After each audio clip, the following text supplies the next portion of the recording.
Halo semuanya, perkenalkan kami adalah mahasiswa kelas 3 SIMA dari Universitas Internasional Batam.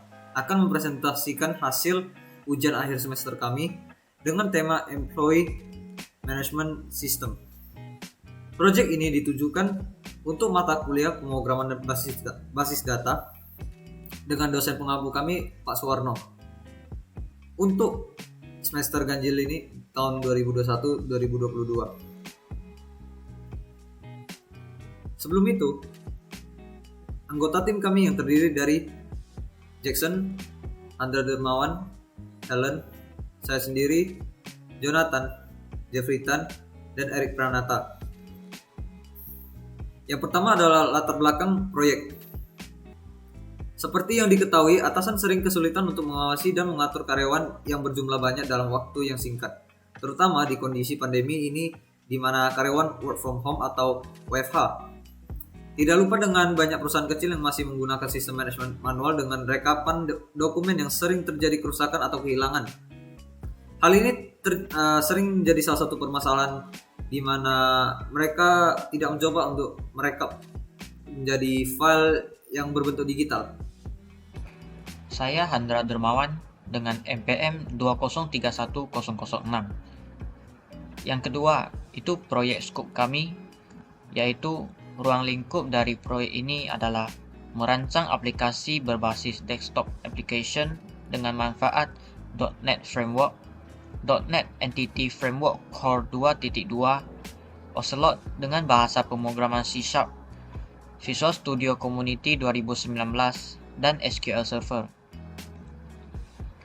Yang ketiga, yaitu solusi proyek kami, yaitu dengan sistem manajemen karyawan yang mampu diakses dengan CRUD data karyawan, CRUD data departemen, login security, dan lain-lain yang mampu membantu produktivitas perusahaan.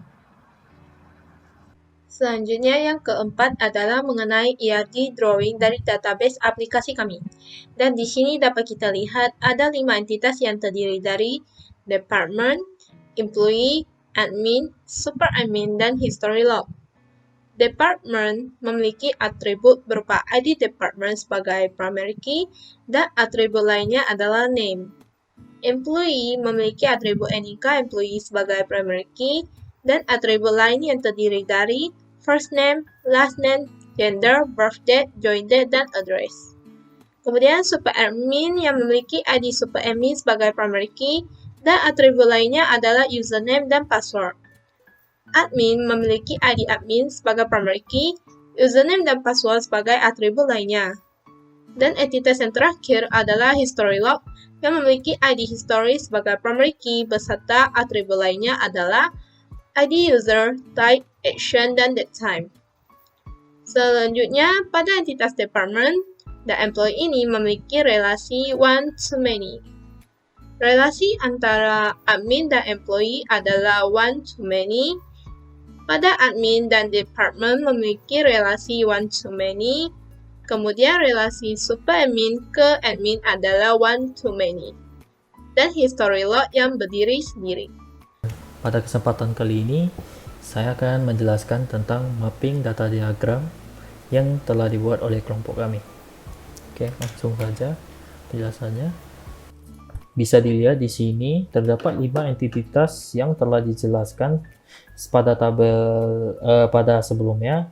Pada tabel departemen ini memiliki berupa primary key ID departemen dan di bawahnya ada name. Untuk foreign key-nya ID admin yang memiliki relasi dan many to one dengan ID tabel admin. Habis itu di sebelahnya ada tabel employee dengan memiliki primary key nick employee dan di bawahnya foreign key ID department yang memiliki relasi dengan tabel departemen.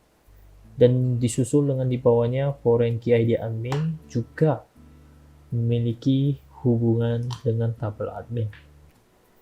Dan yang tabel selanjutnya ini ada tabel admin, primary key-nya ID admin, dan di bawahnya foreign key-nya ID super admin yang memiliki relasi many to one dengan tabel super admin.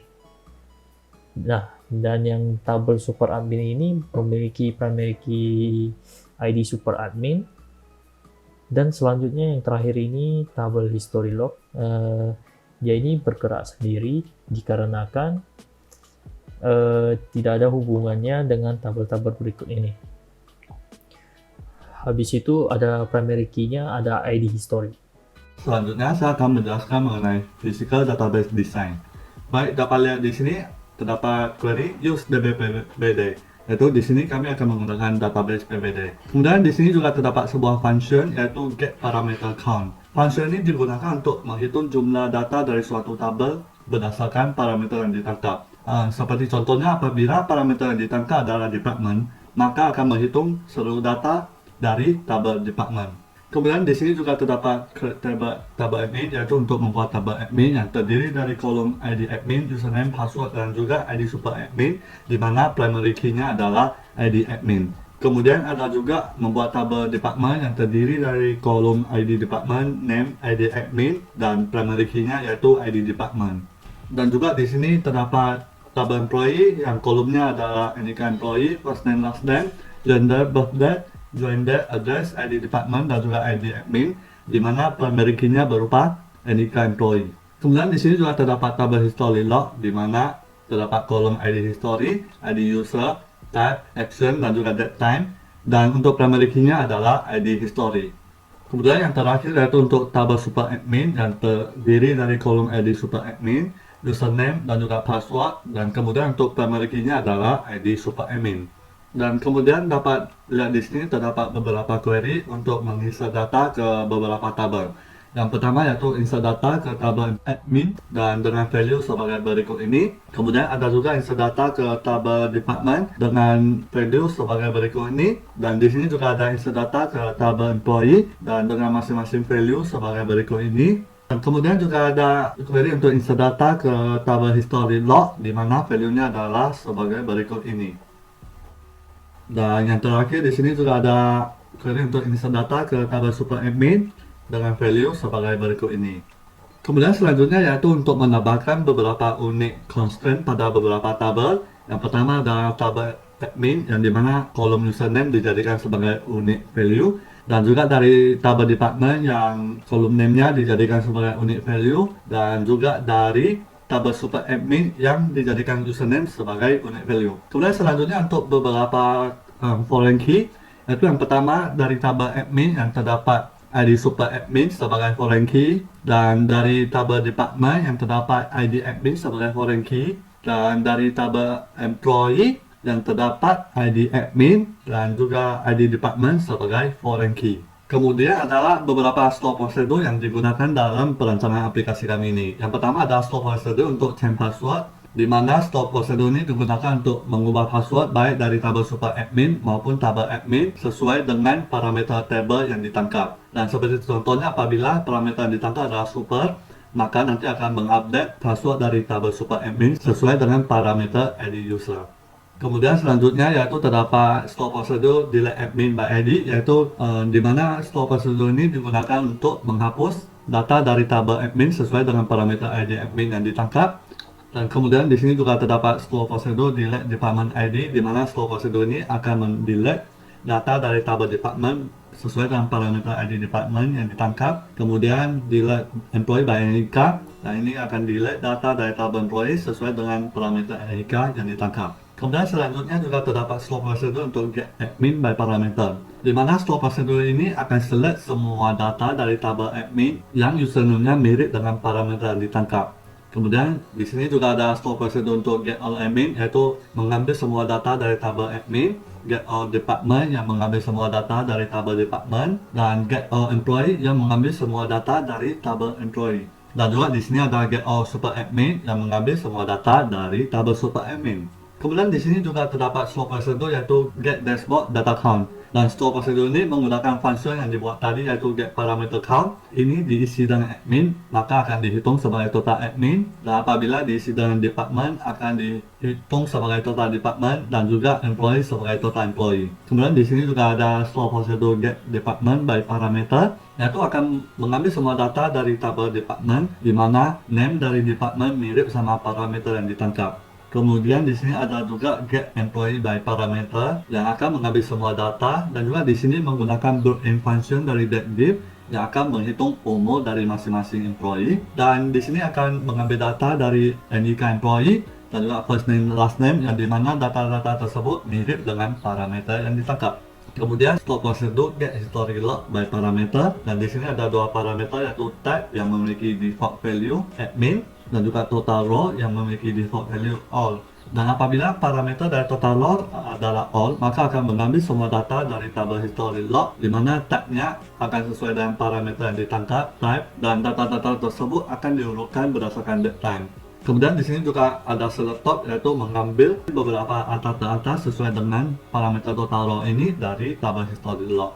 Kemudian di sini juga terdapat store prosedur insert admin, yaitu insert data ke tabel admin sesuai dengan parameter yang ditangkap. Kemudian ada insert department yang menginsert data ke tabel department sesuai dengan parameter yang ditangkap. Kemudian ada juga store prosedur insert employee, dan store prosedur ini akan dimulai dengan sebuah pengondisian dulu, dan di sini akan mengecek apakah parameter NIK yang ditangkap sudah ada datanya di dalam tabel employee. Dan apabila sudah ada, maka di sini akan mengembalikan REST error, yaitu already exist. Dan apabila tidak, maka parameter yang ditangkap tersebut akan di-insert ke dalam tabel employee. Dan selanjutnya di sini juga ada insert history log, yaitu menginsert data ke tabel history log sesuai dengan parameter yang ditangkap. Kemudian dilanjut dengan store prosedur, yaitu update admin, dan di sini akan mengupdate data dari tabel admin sesuai dengan parameter ID admin yang ditangkap. Kemudian lanjut pada store prosedur update department by ID, dan di sini sama dengan store prosedur sebelumnya, yaitu akan mengupdate dari tabel department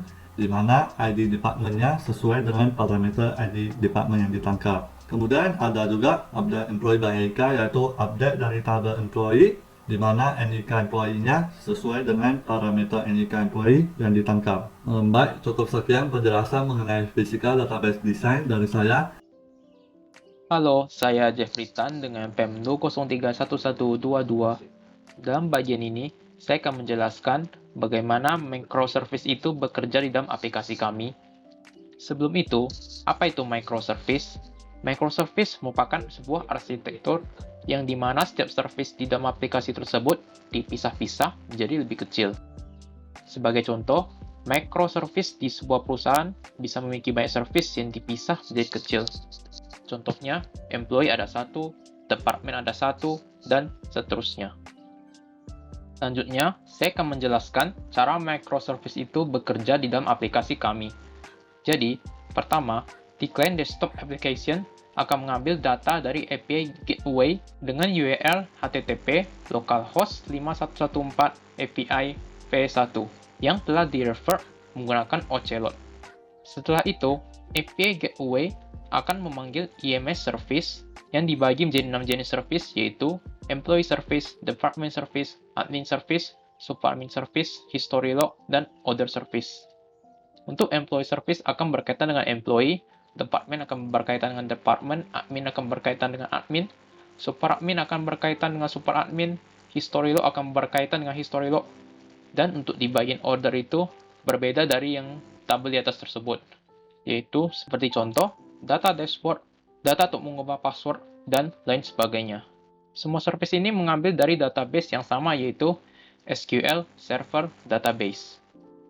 Keuntungan dari penggunaan microservice ini, yaitu yang dimana service ini dapat menggunakan teknologi sendiri, bahasa pemrograman sendiri, serta database sendiri.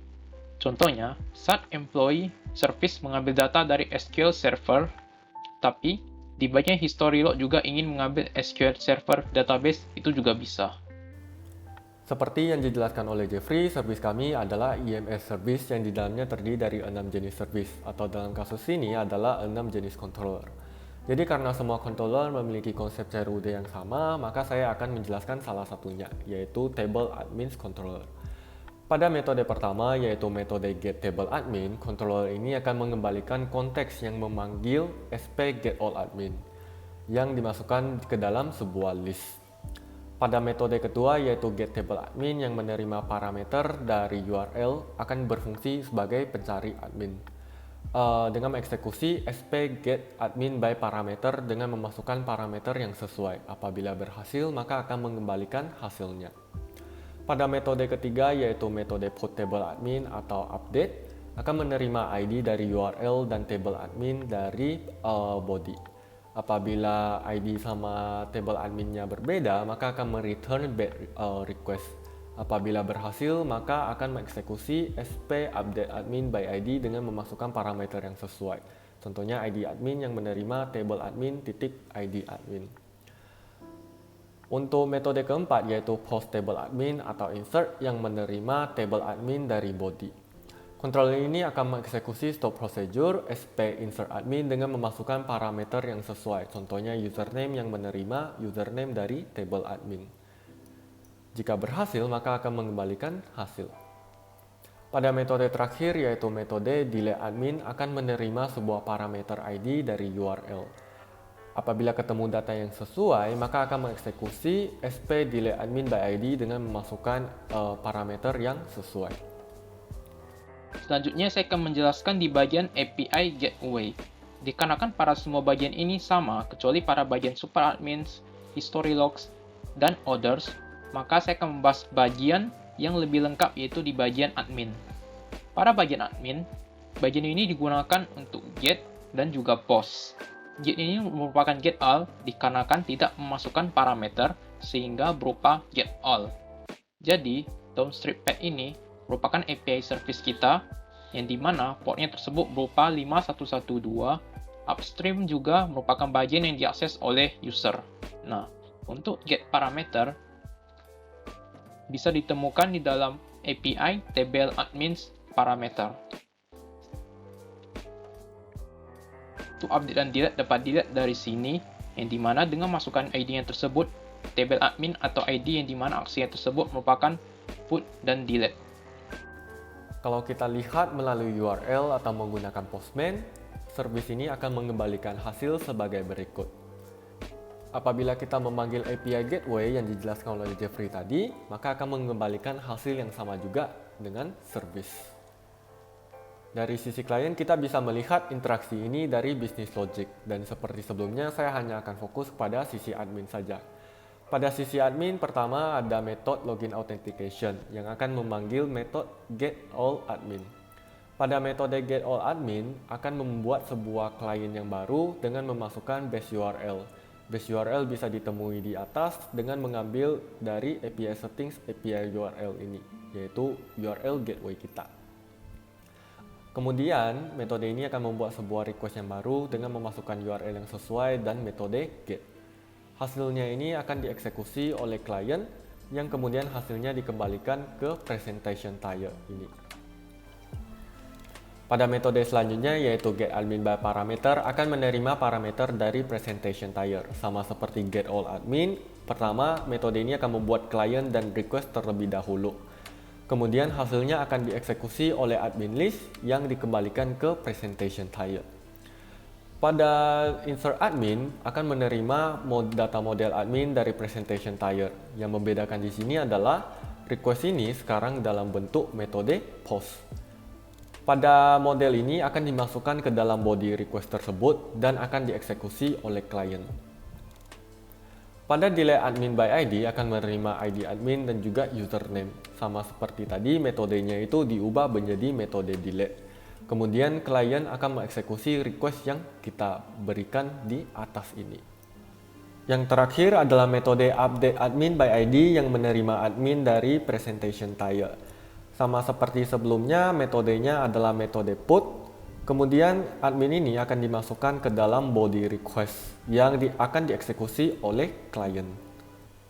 Kalau kita menjalankan aplikasinya, kita bisa melihat semua itu berjalan dengan baik. Contohnya pada bagian admin ini kita bisa menambah sebuah nama yang baru seperti begini. Kita bisa mengubah juga username ini contohnya jadi sebuah password. Kita juga bisa mencari dan kita juga bisa menghapus admin tersebut. Jadi seperti itulah proyek UAS kami. Apabila terdapat kesalahan dalam penyampaian dan sebagainya, kami minta maaf. Terima kasih dan sampai jumpa.